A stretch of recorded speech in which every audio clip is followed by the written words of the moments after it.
Abengers, pagluluto ko kayo ngayon ng tokwa at baboy. So, ang mga kailangan natin, syempre, ay ang tokwa, baboy, green onions, parsley, and then siling haba, siling labuyo, and luya, bawang, seasoning, oyster sauce, and of course, toyo, 'di ba? And then syempre yung mantika, hindi mawawala. So ayan, makikita nyo sa ating video yung mga sangkap kung hindi man kayo nakasunod. Syempre yung tofu. So nagpainit muna nga ako ng mantika, 'di ba? Habang pinapainit natin yung mantika ay hiniwa ko na yung ating tofu. Ang ginamit ko nga palang tofu ay medium firm kasi may tatlong pagpipilian dito sa groceries. Isang soft, and then ito nga medium firm, and yung hard. So, syempre, kailangan nating hiwain yan sa anim, di ba? So, ayan na, dahan-dahan ko siyang hiniwa. And then, of course, inayos ko pa nga di ba? Para lang maganda. So, mainit na yung mantika, naririnig nyo naman, oh my God, oh, nakakaano naman, diba? So, dahan-dahan kong nilalagay yung tokwa, kasi nga naman tumitilamsik yung mantika na yan, sobrang init, diba? At syempre, medyo basa-basa pa yung tokwa, kaya ang tendency niya ay tumilamsik. Nakita nyo naman, diba? Na nakikalat yung mantika sa kalan natin. So, tips lang guys, dahan-dahan, and then syempre mahirap na pagka natilamsikan tayo ng mantika sa ating balat. Ay naku po, Diyos ko, ang kagandahan ng kutis. Wow, todo naman diba? And then, you know what guys, nagkamali pa nga ako kasi ang ginamit ko rito kawali yung maliit. Sabi ko nga palitan ko ng mas malaki, bigla kong napaisip na wow, madadagdagan na naman yung aking hugasan. Kaya sabi ko, pagtiyagaan ko na lang, diba? Tinamad ang lola nyo. Diba? So, pilit ko nga siyang pinagkasya.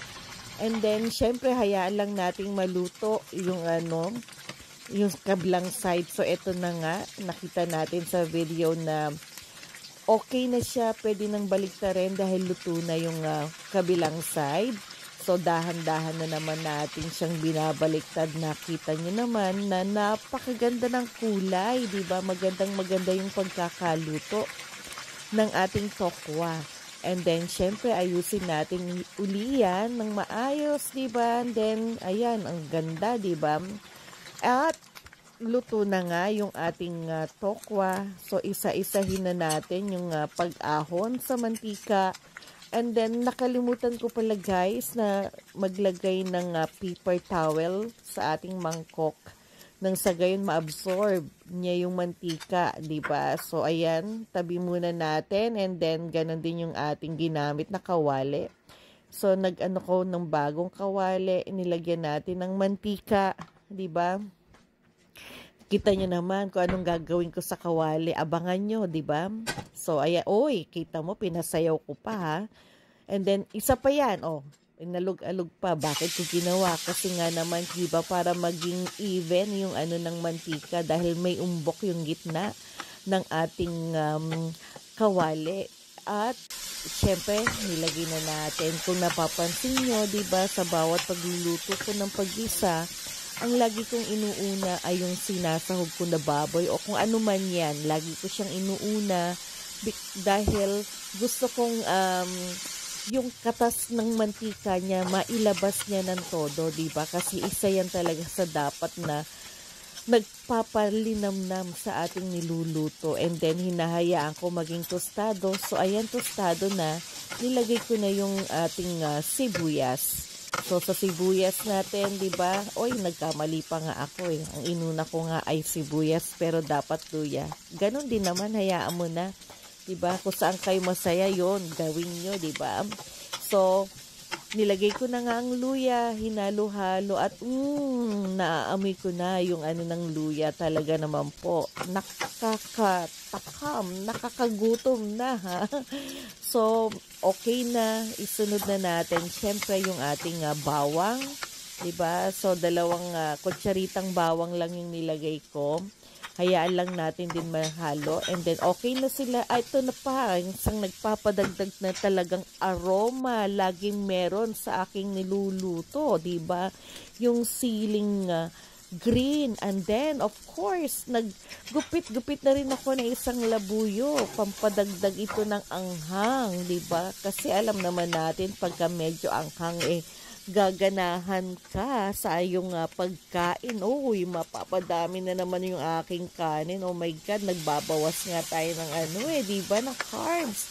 Pero, syempre, ayan, naglagay tayo ng ground black pepper and sinunod na rin natin yung toyo. Konting toyo lang naman ang nilagay ko, di ba? And then, wow, may seasoning pa tayo, ha? Talaga naman po, ha?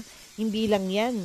Meron pa tayong oyster sauce. Talaga naman, dati, sapat na tayo sa asin lang at saka toyo. Pero ngayon, meron ng mga ganyan, di ba? Syempre, gusto natin na maging malinamnam at masiyahan ang ating pamilya sa kanilang kinakain, di ba? Para di ba? Kaya ginagawa natin yan. And then, okay na siya, di ba? Nakita nyo yung iba ng kulay? Ang ganda, di ba? Kaakit-akit na. So, naglagay tayo ng tubig. Dinagdagan ko pa nga yung tubig niyan di ba? Tignan nyo. Di ba? Tama ako. So, nagdagdag pa tayo ng tubig. Hinayaan lang natin siyang kumulo, di ba? So, tinakpan natin. Oops! Ay, kumukulo na agad. Ang bilis, ha? So, ayan, tinanggal na natin. Hinalo-halo. At syempre, ilalagay na natin yung ating tokwa. So, ayan na, inayos-ayos ko pa, di ba? Para maging maganda. To, tinakpan ko na naman uli yan, ha? Uy, kumulo na naman agad.